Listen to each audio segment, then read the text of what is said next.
कि कई भक्त समस्या लेकर के भटकते तो हैं, परंतु अंत में उन्हें घर पर रह करके ही समाधान प्राप्त होता है। हमें कुछ भी नहीं, हमें इस ही अवस्था को समझना है कि हम जो भी अमुक अमुक समस्या लेकर के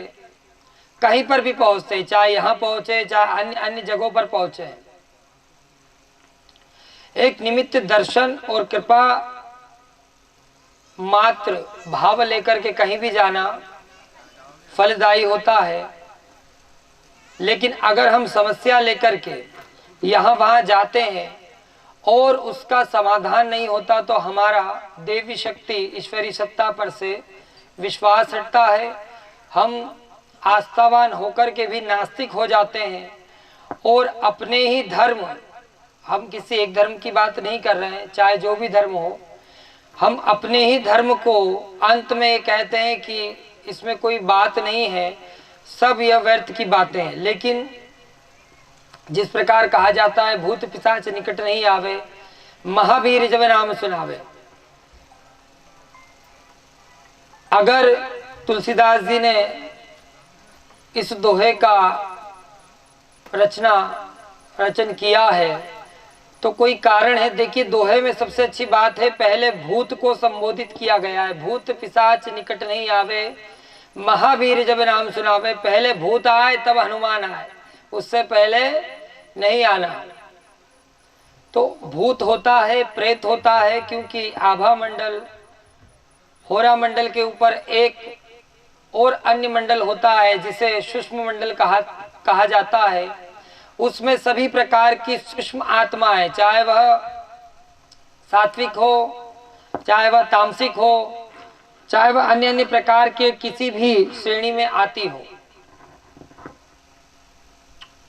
जब वह उस आभा मंडल से दोबारा इस पृथ्वी मंडल पर, इस भूमंडल पर, धरालोक पर आकर के जो पूर्ण रूप से तत्व विद्यमान मनुष्य है उनको किसी न किसी प्रकार से वह प्रभावित करती है, तो उस स्थिति में हम उसे नामांतरण करते हैं कि या तो इस व्यक्ति को भूत लगा है, प्रीत लगा है, प्रेत लगा, या अन्य अन्य प्रकार की कोई अवांछित शक्ति लगी है। हम ये नहीं कहते कि देवता सीधे शरीर में नहीं आते, एक और आते भी हैं, एक और नहीं भी आते हैं। यह समझने का विषय है, क्योंकि इसे समझाया नहीं जा सकता। आज मान लीजिए हमने आपका कोई विषय परिचय में लिख दिया, कोई विषय आपको बता दिया, लेकिन अगर हम आपसे पहले ना पूछें और बाद में पूछें और आप बदल गए कि गुरुजी नहीं हमारा यह विषय नहीं था, तो देखने वाले तो यही कहेंगे कि गुरुजी ने गलत बताया, गुरुजी ने गलत लिखा है। तो इसीलिए हमने सिस्टम बना लिया कि लिखने के बाद पूछ लेते हैं ताकि सब लोग सुन लें और व्यक्ति फंस जाए। ऐसे हम फंसने वालों में से नहीं है। तो उसी प्रकार देव शक्ति भी होती है, कृपा करती है, लेकिन किस प्रकार से कर रही है, वह भाव क्या है, वह वही समझ सकता है जिसके ऊपर कृपा हो रही है।